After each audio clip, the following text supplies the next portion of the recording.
প্রিয় দর্শক, কখনো কি মনে হয়েছে সব দরজা যেন বন্ধ হয়ে গেছে?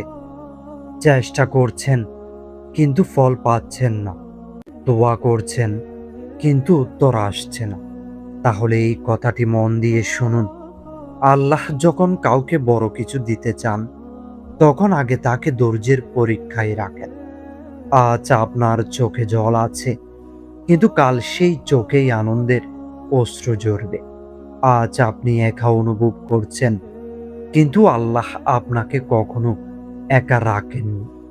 যেই রাত সবচেয়ে অন্ধকার, ভোর ঠিক তারপরে আসে।